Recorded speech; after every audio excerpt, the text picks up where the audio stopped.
कहते हैं संगत से गुण होत है, संगत से गुण जात। ये जो देश देख रहे हैं अफ्रीकी देश, ये अफ्रीकी देश सूडान, यहाँ इस वक्त बहुत बड़ी अफरा तफरी मच गई है और इस अफरा तफरी के बीच भारत ने चेतावनी जारी की है। स्क्रीन पर आप देख सकते हैं जिस तरीके के सीन निकलकर सामने आए हैं, ये सीन बहुत डरावने हैं। जहाँ एक तरफ ये सब कुछ हो रहा है तो वहीं दूसरी तरफ यूक्रेन को निकाल कर बाहर क्यों किया। जानेंगे क्या कुछ चल रहा है जियोपॉलिटिक्स में, भारत ने यूक्रेन के लिए इतना बड़ा कदम क्यों उठाया है, बहुत कुछ चल रहा है। आइए जानते हैं इन खबरों को विस्तार से। सबसे पहले तो मैप में इस देश को देखिए। इस देश को कहते हैं सूडान और सूडान की सीमा किस किस से लगती है, तो इस देश की सीमा लगती है लाल सागर से, साहेल से, हॉर्न ऑफ अफ्रीका से। अब इसके अगल बगल जो पड़ोसी है ना, इथियोपिया, चाड, दक्षिण सूडान, ये वो पड़ोसी हैं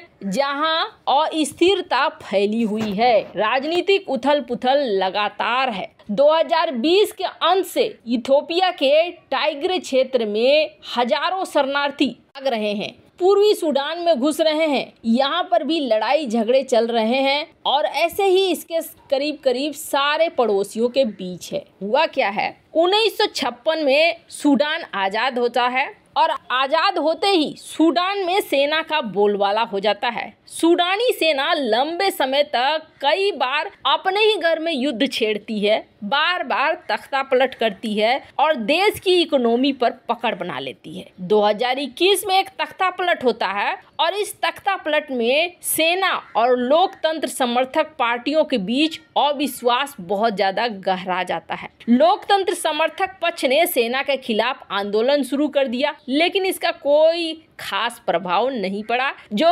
बड़े बड़े लोग थे, नेता थे, वो भी कुछ नहीं कर पाए। बहुत ऐसे लोग थे जो वापस से जाकर सेना में जुड़ गए। उन्हें समझ में आ गया कि सेना के अलावा हमारा कुछ भी नहीं है। अब यहाँ पर सूडानी सेना के प्रमुख थे जनरल अब्देल फतह अल बुरहान। ये जो देख रहे हैं आप, ये सेना के प्रमुख थे, चश्मा वाले। तो वहीं दूसरी तरफ एक फोर्स था, एक बटालियन था, रैपिड सपोर्ट फोर्स। इसके प्रमुख थे जनरल मोहम्मद हमदान। इन दोनों ने हाथ मिला लिया और इन दोनों ने हाथ मिलाकर कहा कि हम यहाँ पर अपना शासन चलाएंगे। वैसे आपको बता दें, इन दोनों के हाथ मिलाने से पहले 2019 में एक विद्रोह हुआ था और इस विद्रोह में जो पहले से काफी लंबी समय से राष्ट्रपति उमर अल बशीर ये सत्ता पर थे, इनकी सत्ता को उखाड़कर फेंक दिया गया और सत्ता को उखाड़कर फेंक कर ये कहा गया कि हम यहाँ पर लोकतंत्र की स्थापना करेंगे। लेकिन 2021 में और यहाँ पर फिर से तख्ता पलट हो गया और यहाँ पर ये जो दोनों बंदे देख रहे हैं ना, इन दोनों बंदों ने मिलकर सरकार बना ली। अब जब मिलकर सरकार बनाई तो सभी को पोजीशन चाहिए, कुर्सी के लिए आखिर हो रही है ये लड़ाई। तो पहले अध्यक्ष पद पर सेना के जो थे वो पहुंच गए, उपाध्यक्ष पद पर जो अर्धसैनिक बल था यानी बटालियन रैपिड सपोर्ट फोर्स ये पहुंच गए। अध्यक्ष और उपाध्यक्ष हो गया। अब सेना के जो अध्यक्ष हैं उन्हें ऐसा लगने लगा कि ये ना थोड़ा ठीक नहीं है, यहाँ पर अपना वर्चस्व करना पड़ेगा, कहीं कल को यह हमारे लिए समस्या ना खड़ा कर दे। अब इस बंदे ने एक और बटालियन बनानी शुरू की और बटालियन बनाकर ये कहा कि देखो अभी तो हम दोनों ही हैं, लेकिन एक और तीसरा बटालियन भी यहाँ पर होना चाहिए, और नहीं तो तुम ऐसा करो, अपना जो बटालियन है ना इसको सेना में मिला लो, यानी तुम्हारा बटालियन सेना में मिल जाएगा। अब मामला समझिए यहाँ पर कि आखिर करना क्या चाह रहे थे सेना प्रमुख। सेना प्रमुख ये चाह रहे थे कि ये जो बटालियन का अध्यक्ष है ना, इसकी बटालियन ही खींच लो और अपनी सेना में मिला लो, उसके बाद इसे रास्ते से हटाना आसान हो जाएगा। अब जो अर्धसैनिक बल रैपिड सपोर्ट फोर्स के अध्यक्ष थे उन्होंने कहा कि नहीं, 10 साल तक तो नहीं। अब सूडानी सेना का कहना है कि 2 साल के अंदर अपने बटालियन को सेना से मिलाओ। अब ये समझ में आ गया उन्हें कि यहाँ पर दिक्कत होगी। अब दोनों में ही लड़ाइयाँ शुरू हो गई और ये लड़ाई किस तरीके से भड़की है कि इन्होंने एयरपोर्ट पर कब्जा करना शुरू कर दिया है। जगह जगह सूडान में हिंसक घटनाएं हो रही हैं और सूडान की स्थिति ऐसी हो गई है जो आप वीडियो में देख रहे हैं, यहाँ पर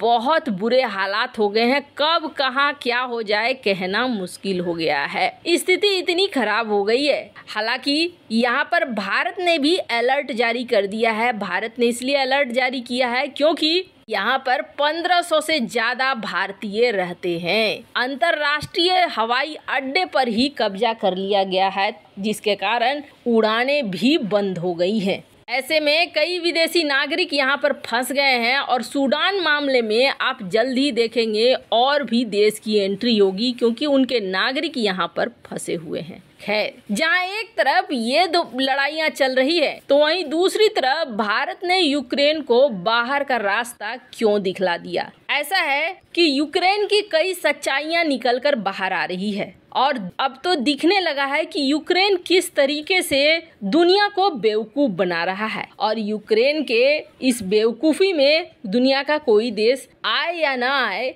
भारत नहीं आना चाहता है। जरा सोचिए, उसी रूस से तेल खरीद रहा है यूक्रेन, जिस रूस से की लड़ाई चल रही है। ऊपर से जो मिलियन बिलियन डॉलर इधर उधर से आ रहे हैं, वो भी भ्रष्टाचार में जा रहे हैं। इसके बावजूद यूक्रेन चाहता है कि दुनिया के देश उसे मदद करें, पैसे से लेकर हथियार से लेकर राजनीतिक मदद दें। हाल ही में यूक्रेनी डिप्टी फॉरेन मिनिस्टर भारत आई थी और भारत आने के बाद इन्होंने भारत को विश्व गुरु का ज्ञान दिया था। इसके अलावा बहुत बड़ी बड़ी और बहुत ज्ञान भरी बातें कही थी। यह भी कह दिया था कि पुरानी बातों को भूल जाओ, पाकिस्तान के साथ जो हमारा रिश्ता था उसे भूल जाओ, अब नए सिरे से दोस्ती शुरू करते हैं। तुम रूस के ऊपर प्रेशर डालो कि रूस युद्ध को बंद कर दे। अब ये जो खेल चल रहा है, इस खेल में कौन पिस रहा है? सिर्फ जनता पिस रही है और कोई नहीं पिस रहा है। लोग मारे जा रहे हैं दोनों ही तरफ से और कुछ नहीं हो रहा है। भारत में आकर ये चाह रही थी कि भारत में G20 का जो समिट हो रहा है, इस G20 के समिट को संबोधित करें जेलेंस्की, और इसके लिए जेलेंस्की को न्योता भेजे भारत कि आ जाओ और आकर यहाँ पर संबोधन करो। अगर जेलेंस्की भारत की इस मीटिंग को संबोधित करते हैं तो इसका क्या मतलब है, जरा सोचिए। इसका तो सीधा सीधा यही मतलब है कि भारत जेलेंस्की के सपोर्ट में खड़ा है। भारत इस वक्त दोनों में से